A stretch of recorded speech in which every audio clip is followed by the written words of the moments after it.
You are an egoist. The rebuke in mythical selfishness is so often heard from women, that I considered it necessary to endorse this technique into a separate subtype of manipulation by grafting the complex of guilt. Characteristically, many men of our time, brought up in the spirit of worshipping a woman and refusing their own interests, are horrified by accusations of selfishness. And what, actually, is bad in reasonable egoism? I will answer myself.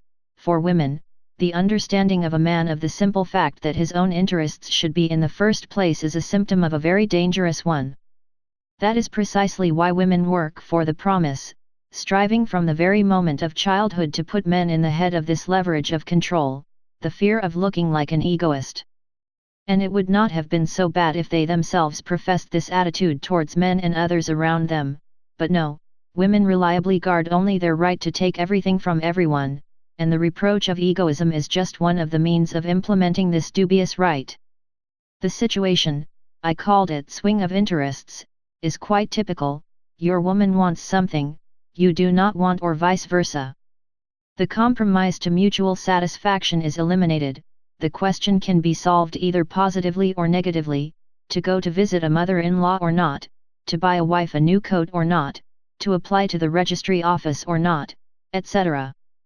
If we assume that the controversial voices are equal, then we have a pathetic situation, neither there nor here.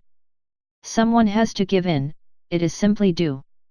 And now look at what a woman is doing very often: she takes a very effective weapon from the woman's tricks, the man's accusation in egoism, while saying something like, "You always act as it is convenient for you. You do not care about me, you are an egoist." It is understood that as a justification, a man must agree with a woman in a controversial issue and thus destroy the charge of selfishness. But do not hurry to do this. If its point of view is adopted, then, in this way, she will become selfish. Point her to it. Of course, this consideration does not come to the head of the woman himself. Only a man can be an egoist, but not herself. So what should I do? And it's very simple: recognize, yes, to admit that you are an egoist. Moreover, declare that you do not see anything wrong with this. You are such as you are and will not be different. And the decisive voice is on the simple reason that you are a man. If a woman does not share this doctrine of your relationship, then she knows where the door is. Point. So you do not have to be afraid of these accusations. A woman can call you an egoist, and after 5 minutes an altruist. Her assessment does not mean anything, because logic is extremely primitive.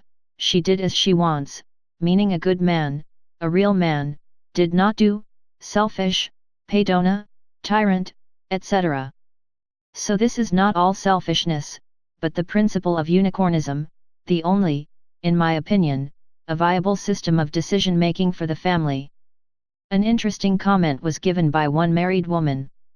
I will answer for my husband. In such a situation, if I begin to reprobate myself in selfishness, he becomes oily eyes, his face expresses simply to nirvana, he puts a belly deliciously crap, he somehow knows how to do it when he wants. I'm naturally indignant even more, I'm psychic and I'm leaving, he resist after. In general, in any situations when I try to expose it to a monster, he catches a buzz, at least I see it. The point is to give him an extra boost. In this example, the husband of a lady, just good looking. He has long solved the manipulative nature of the accusations of selfishness and blocks them in a witty manner. In no case should a man try to justify himself. For 2 reasons. First, you strengthen the woman in the effective reception of "you egoist," which she will use further with increasing pressure. Secondly, the excuse appears to the woman for your weakness and recognition of the defeat. A man on the forum tells about constant accusations from his girlfriend. And yes, in general, I am an egoist, it's just convenient for me to have an unhappy girl side by side, I meet when it's convenient, and not when there is a chance and she wants it. Note that he is blamed for convenience and, supposedly, failure of the girl. Imagine how in reality this failure looks. But in fact, what's wrong with the fact that a person is good and comfortable? Or is one of us aspiring to a relationship that brings constant problems and inconveniences? In general, you do not think that many modern girls just have a piece across the throat, if the man is comfortable and good? It seems, the comfort of a loved one, what is this reprehensible? But some women seem to feel that this is a disorder. Needless sacrifice of a man, though small, does not determine anything, but the man must always go on sacrifices and concessions in spite of his own little interests and comfort. The modern female faces annoy the comfort of their loved one. Who is your favorite?